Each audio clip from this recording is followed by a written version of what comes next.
Today we will be looking at 7-6, solving radical equations. And we're going to start by solving for x when our exponents are whole numbers. Alright, so let's go ahead and start with number 1. We've got x squared is equal to 9. If I want to solve for x, that means I want to isolate x. We want to get x to the first power.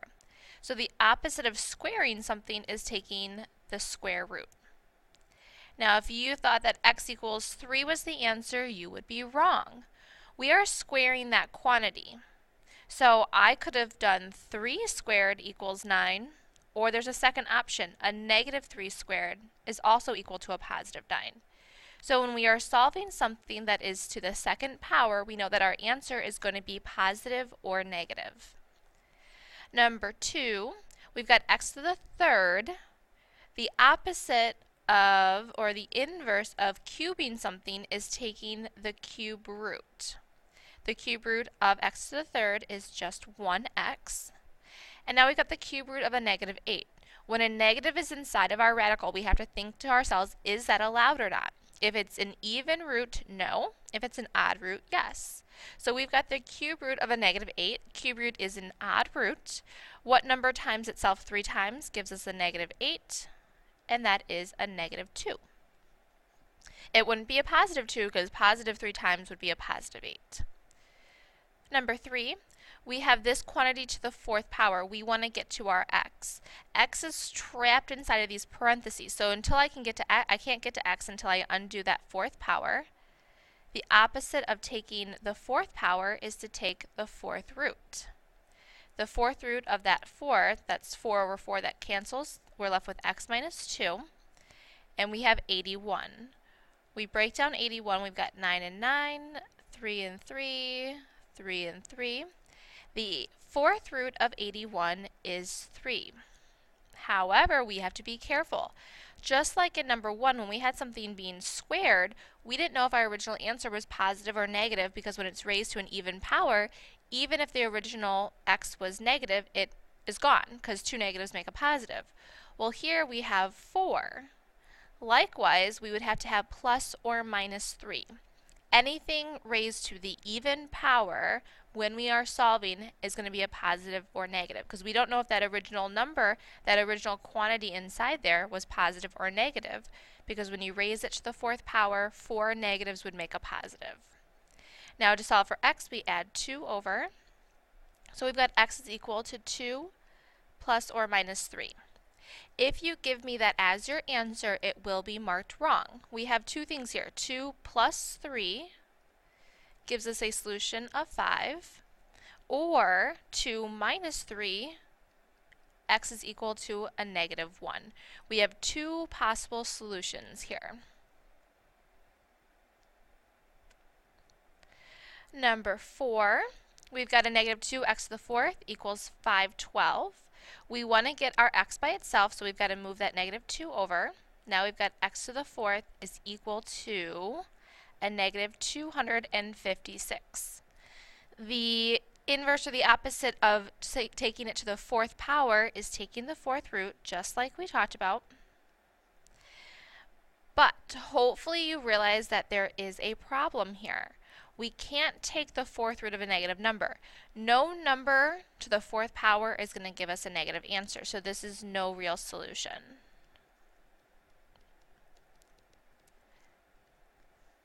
If you can remember when it can be negative and when it can't be negative, you don't have to worry about checking your answers. However, if you get caught and you didn't check your answer and you didn't know that it couldn't be negative, you're going to get the whole thing wrong. So to be safe, you could check every single one of your solutions if need be. So keep that in mind. If you're constantly not remembering when it can be negative and when it can't be negative, you do need to check for extraneous solutions. Number 5, our last one for this section. We want to get our quantity by itself, so we divide by a negative 3. All we're doing is the inverse of the order of operations. And we get a negative 32. We want to get to our x, but our x is trapped inside, raised to the fifth power. So we're going to take the fifth root to undo that. And now we're left with x plus 4 is equal to the fifth root of a negative 32. Since it's an odd root, we don't have our plus or minus. And since it's an odd root, we can have that negative on the inside. We break down 32, 8 and 4, 4 and 2, 2 and 2, 2 and 2. We've got 1, 2, 3, 4, 5 2's, which means the fifth root of a negative 32 is just a negative 2.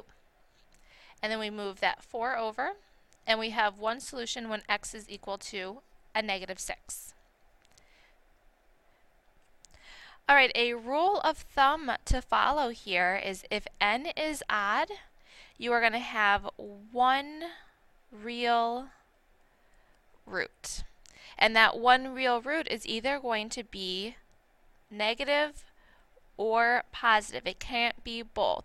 So anytime you are raising something to the fifth power, to the third power, to the seventh power, you're only going to have one answer. Now it gets a little bit more difficult if n is even. So if you're raising something to the second power or the fourth power or the sixth power, if n is even, you have three options. If the a value is greater than 0, you are going to have two real.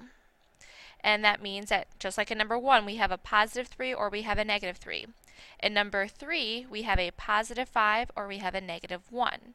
Those are both being raised to the even powers to begin with.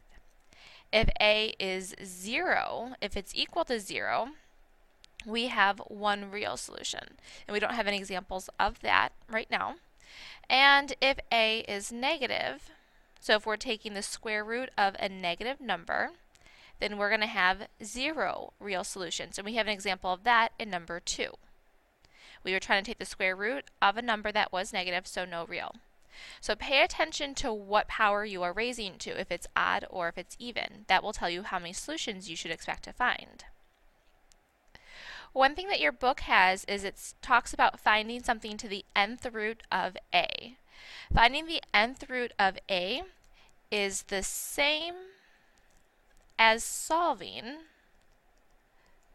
not the same as evaluating. And this can get a little bit confusing because when we write it up, we want to take the nth root of 16. So I want to take the nth root of a. That means I'm taking the second root of 16. I'm taking the square root of 16. Generally, you would probably tell me that's 4. But this is not evaluating. Even though the way it's set up, it looks like you're just evaluating, you're really solving. So if I'm solving for something, I have a positive or a negative 4. Again, if it's even, you're going to have two possible answers, or 1 or 0, but our a value is positive, so we've got two possibles. Here we want the nth root of a, so we want the third root of a negative 27. We have an odd root, so that's just going to be a negative 3. Solving, if it's an odd root, you're always going to have one possibility. So just remember, when you're taking the nth root of something, you are solving, not evaluating, so you've got to look to see if you have multiple solutions. Now we're going to look into solving with fractional exponents. Here, just like I said before, you want to check for extraneous solutions if you're not good at knowing when it's possible and when it's not possible.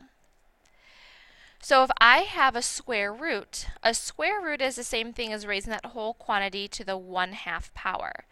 Anytime you're trying to solve for x, you're just trying to undo the operation that is occurring. So the opposite of taking the square root is squaring. So I'm going to square both sides. We are not going to add a positive negative here, because if we have a square root of a negative 2, you can't have a negative inside the square root. So there is no plus or minus. It's only a plus or minus if you are raising it to the second or the fourth or the sixth or the eighth, if you're raising it to that whole number power. So that square root and that squaring cancel. 2 squared is 4.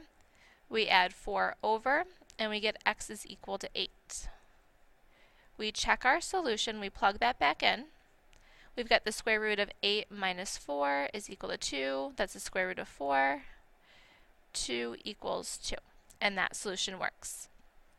Number 2, we've got the cube root of x, which we know this is just x to the 1/3 power.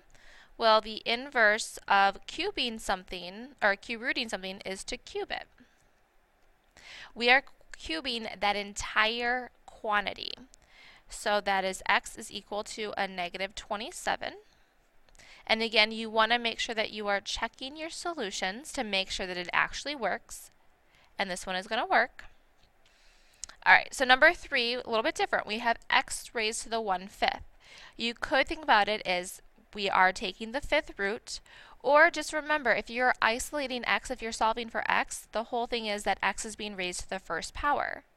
So if I have 1/5, I want to make that exponent into a 1. So I'm going to raise both sides to a power, and in this case I'm going to raise it to the 5th power. Because we have a power to a power, we're going to multiply those two numbers. And 1/5 times 5 gives us x to the first power. 4 to the 5th gives us 1024. So our whole goal is to get x raised to the positive 1 power. Again, we want to make sure that we are checking our answer, and in this case it works as well. So keep that in mind for number 4. If we're trying to raise that to the first power, we want it to become a positive 1. Right now we have a 2/3. And the only way to get 2/3 is to multiply by the reciprocal. The reciprocal of 1/5 was 5 for number 3. The reciprocal of 2/3 is 3/2. So I would raise both sides to the 3/2 power. But this is where it's going to get difficult and where it's going to be tricky. This is x squared. This is the cube root of x squared. The numerator, remember, is the exponent. The denominator is the root. That means that I originally was squaring something. If I'm squaring something, I have to have a plus or minus. So just remember, if the exponent is to the 2nd, to the 4th, to the 6th, even within these fractional exponents, you have to have that plus or minus. And this means that we have the square root of 2 cubed. And if we break that down, we have 3. If it's a square root, we only need 2, so we can bring one of those to the outside. And we have 1 left over on the inside. So x is equal to plus or minus 2 root 2. Remember, you do not have to write that square root if you don't want to. Sometimes I might ask you for the approximated answer, so you might have to round. So remember, we talked about how to enter this into your calculator. This would be plus or minus 2.83. And we've got to make sure that we do check our answer. In this case, they work. And number 5, we have x to the 3/2. We want to make that to a positive 1, so we raise both sides to the reciprocal, which is 2/3. Now this is being raised to the 3rd, taking the square root. So we do not have a plus or minus because it was being raised to an odd power. That gives us x to the positive 1st, and that is the cube root of 2 squared. We need 3, we only have 2, so nothing can be broken down. So that's just going to be the cube root of 4. Sometimes when you are checking your answer, it is easier to use that decimal approximation. So if I were to check this, I would use that decimal approximation of 1.59 when I plug it in to make sure that it works. Just remember that this is a rounded answer, so you could be off by 1/1000th of a point. Okay, turn on over to that back page. We are going to put it all together. Solve. If you can't remember if your number can be negative or not, you have to plug your answers back in and check for extraneous solutions. It's not always going to work. So we look at number 1, we've got the 4th root of x minus 4 is equal to 0. Our goal is to isolate that x. So I'm going to move that 4 over. And now I've got the 4th root of x is equal to 4. I want to undo that root 4. So to undo that, I have to raise it to the 4th power. That gives me a positive 1x. And 4 to the 4th is going to give us 256. We are not going to have plus or minus because we are taking the 4th root. If we are originally taking it to the 4th power, then we would have plus or minus. Number 2, we want to get x by itself. Before I can make that to the positive 1st power, I've got to get rid of that 2. So I've got x to the 3/2 is equal to 125. And we've got it raised to the 3/2. I'm raising it to the 3rd power, taking the square root. So I'm only going to have one solution. To get that to be a positive 1, we raise it to the reciprocal power, because we know a power to a power we multiply. So we're going to raise both sides to the 2/3. And that becomes a positive 1. This is the cube root of 125 squared. I'm going to break down my base there. 125 is really 5 cubed. So this is really 5 cubed squared, which is the cube root of 5 to the 6th power. We need 3, we have 6, which means I can bring 2 groups of those 5's out, which is 5 squared, so x is going to be equal to 25. Do not forget to check your answer to make sure that it's going to work, and it does. Moving on to number 3. Again, we want to solve for x, so we've got to undo this whole problem to get there. We move that 2 over. We've got 4x minus 2, quantity squared is equal to 16. We are squaring, so to undo something that's being squaring, we take the square root. That leaves us with 4x minus 2. Because our original problem was being squared, we have to have plus or minus 4. The square root of 16 is 4. We add 2. So 4x is equal to 2 plus or minus 4. And then we divide that whole thing by 4. Again, you cannot leave your answer like this. Those are all whole numbers. So it's 2 minus 4 over 4, which gives us a negative 2 over 4, which is a negative 1/2. And it's 2 plus 4 over 4, which is 6 over 4, which is 3/2. So we have 2 possible answers here. X is either equal to 3/2 or x is equal to a negative 1/2. Don't forget to check your solutions. Make sure that they work. And in this case, they both are going to work. Number 4. Now this one's a little bit different. We've got 2 radicals. These radicals are not alike. So what I want to do is I want to get my radical isolated. To do that, I'm going to move one of the radicals to the other side. I'm going to move that one so it stays positive. So I've got 3x plus 2 is equal to 2 times the square root of x. Now to undo that square root, I'm going to square both sides. We do not have a plus or minus because the original quantity was not being squared. That square root cancels, leaving us with 3x plus 2 on the left. We are squaring that entire quantity, so we want to make sure that that 2 squared is giving us 4. The square root squared is just 4x. Now we solve for x. We move that 3x over, and we've got 2 is equal to x, so x equals 2. We double check, we check our work, and we make sure that our solution is going to work. Number 5, we want to isolate our radical before we solve, so we move the 10 over. The square root of 6x minus 5 is equal to a negative 7.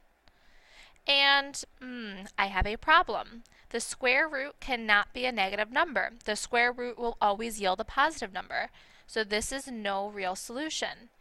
If you forgot and you did not pay attention and you were not really focused and you went ahead and you squared both sides, when you check that answer, the check would not work. And that's how you know you'd have an extraneous solution. So you've got to make sure that you're using one way or the other to check your answers. Number 6, x minus 4 is equal to the square root of 2x.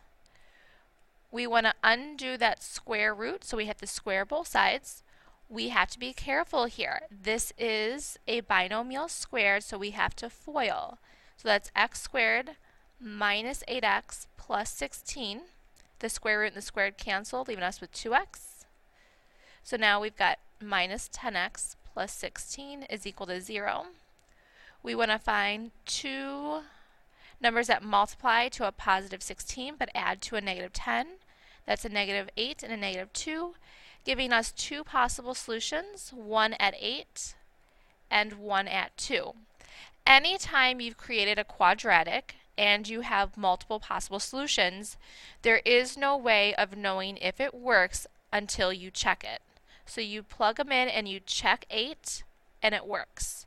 You check 2 and it doesn't work. And I shouldn't have to show you how to check. Checking is just taking 2, plugging it in. Does the left side equal the right side? When I plug in 2, even though it's positive, when I plug it in, 2 minus 4 gives me a negative 2. On the right hand side, I get a positive 2. A negative 2 does not equal a positive 2. Therefore, 2 is not a possibility. Don't forget to check. Our very last problem, I want you to press pause and I want you to take a couple minutes and see if you can figure out how to solve this one. Alright, the key here is to get the same base. The first one, we've got 2 as our base, 64. If I break down 64, I can break down 64 to be 2 to the 6th power. So I have the same bases of 2.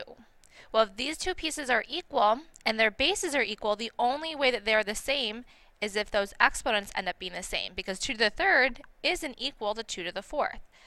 So we have to set those two pieces equal, and we find x is equal to 5/4. A rule of thumb is if the bases are the same, then the exponents have to be equal. If the exponents are the same, then the bases have to be equal. And more about that later. We are all done for today.